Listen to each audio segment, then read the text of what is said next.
Hello ladies and gentlemen, welcome back you lovely faces to a brand new video here on the channel. Today we're going to take a look at something that I just happened to find on the Daily Mirror website where, well, she has finally done an interview, her first interview back since obviously this whole trial and everything else, and just some of the things she has said in it got me thinking, really? That's how you're going to go? Because a lot of it is like, this is exactly what you've done. And obviously, we're going to jump straight into it. AH says she doesn't want to be crucified after the dramatic Johnny Depp trial. A year on from her highly publicised trial against her ex-husband Johnny Depp, Aquaman star AH said she just wants to be appreciated as an actress. Okay, I can understand that. She wants to move on, okay. But when you want to move on, don't come out and say things which literally you're lying about. AH has insisted she just wants to be appreciated as an actress, instead of being crucified for her explosive defamation trial against her ex-husband Johnny Depp.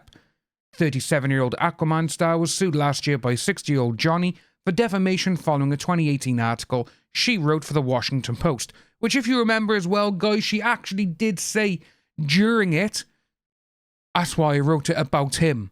And it was like for a split second you could see in her face go, oh shit, I've actually said it. I wrote about people like him, And she changed and it just went downhill because it literally just done her in, 100%. You know, which is kind of funny as well. Johnny's lawyer said the article accused him of being this, despite the Pirates of the Caribbean star not being named. A jury returned to a verdict in Johnny's favour, and AH's insurance company was ordered to pay $1 million to her ex-husband. She's now opened up about the trial and how it has impacted her career. I just want to make movies and be appreciated as an actress. I don't want to have to be crucified to be appreciated as one, she said in a new interview.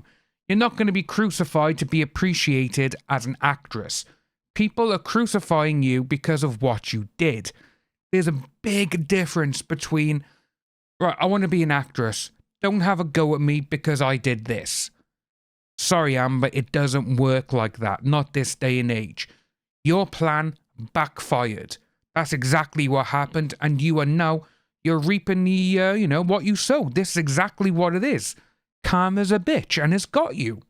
The actress said one of the big things she had to learn following the trial was that she is not in control of stories people create around me. Now, this is actually the sentence that I wanted to bring out in this video because it's, when you look at it and you see her say that, I'm not in control of stories people create around me. Yes, you are. You have been doing this for the last 6 years. You told TMZ where you were going to be on a number of occasions. Obviously, the biggest one was when you filed a restraining order against Johnny Depp in 2016. You told TMZ you were going to go there. All of a sudden, when you walk outside, there's paparazzi everywhere. Even though no one knew you were going there, and you said yourself, I went there quietly and peacefully and there was no one around. Yeah, okay.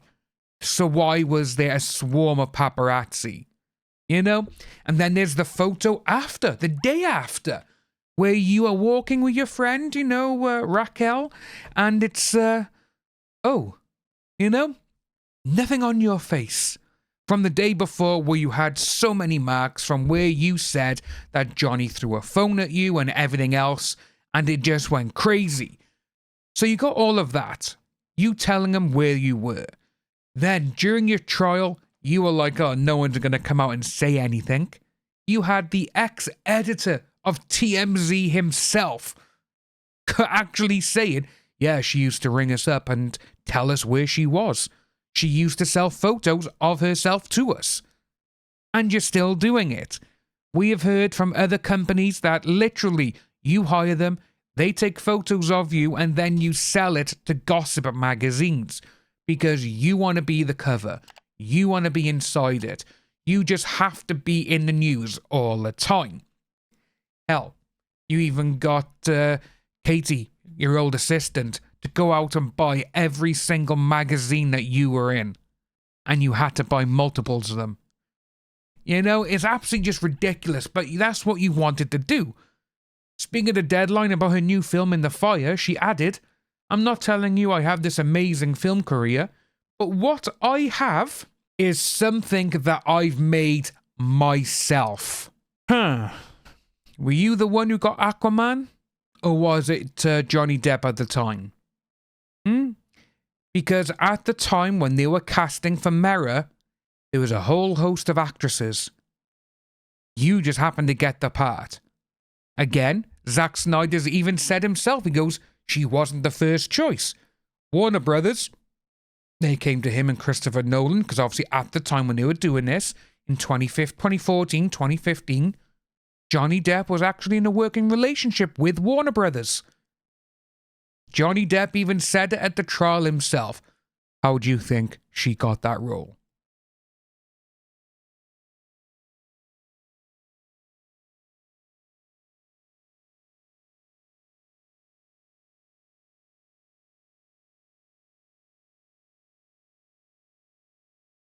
You know, and then you had Walter Hamada, the president of DC Pictures at the time, of DC Movies. Yeah, there was no chemistry between her or our lead star. We had to make it in the post-production, in editing. And with that, I would love to see how much of actual footage they deleted or cut out to make that actually look like an actual good relationship. Because, let's face it, the movie is absolutely pants when they're together. There's no romance, there's no connection, and they're meant to love each other? It's interesting to see. But she does go on to say as well, the odds of that in this industry are really improbable, but somehow here I am. I think I've earned respect for that to be its own thing. She also noted how the things she has lived through shouldn't define her and certainly aren't going to stop my career. Fair enough. If you got that sight, go for it. But people will judge you. They will look at you and be like, can we actually trust you because of what you did? Following her explosive trial with Johnny, she kept a relatively low profile and moved to Spain with a young daughter. And it goes on to say about her new film, In the Fire, where she stars as a psychiatrist who is called to solve a case of a disturbed child in Colombia after severe accusations the child is in fact the devil. But let's have a little look at the comments, because these are interesting. The cheek of this sociopath never ceases to astonish me, as is how the media still allows her to air her views. Sorry Amber, still Team Depp. She's messed her life and career up spectacularly. Some might say her biggest and most viewed performances were during her ill-conceived trial, and none of them convinced anyone that she has any acting skills whatsoever. You got that one there. She tried to have her victim publicly crucified, and it backfired, you mean? Yep. What was it she's expecting to happen after lying about all of this? She didn't help women, she set them back by her horrible lies. I also lost respect for Me Too after they continued to support her. Yeah, there's just so many things going on with this. And with these as well, the majority of the people who do comment are women, which a lot of people, her side and her fans, or her fans because she only got a handful of them, yeah, these people, they're all men, they're all bots, they're all this, they all hate women, they all do this. The majority of the supporters are women. They just don't like it because literally she lied. And they've even been caught out themselves, where on Twitter they have gone, doesn't matter if she did it, we have to stick with her because she's a woman. I'm sorry, so you know that she's lying and she's trying to destroy someone just because they broke up with her? No. That's just delusional and it's just downright evil. But this is what you have when you have certain people who have been led to believe a certain mindset, which is what her fans have. And a lot of her supporters are as well. When you look at the ones, the professionals who are, on her side and all of this, a lot of them have been done for bullying. They're all very misogynistic themselves. What's the other stuff? Oh, they've tried destroying people's careers when they haven't had the opportunity that was passed over them. It's like, wow, okay, these people really are horrible. They're like the little, group of mean girls, from that film with Lindsay Lohan. That's exactly what they're like. I didn't get it, so I'm going to destroy you. I don't care if I'm lying, though. That's exactly what they are. But again, no, this day and age, what do you expect? Ladies and gentlemen, if you are new to the channel, please like and subscribe. Hit that notification bell for future updates, and I'll see each and every one of you soon.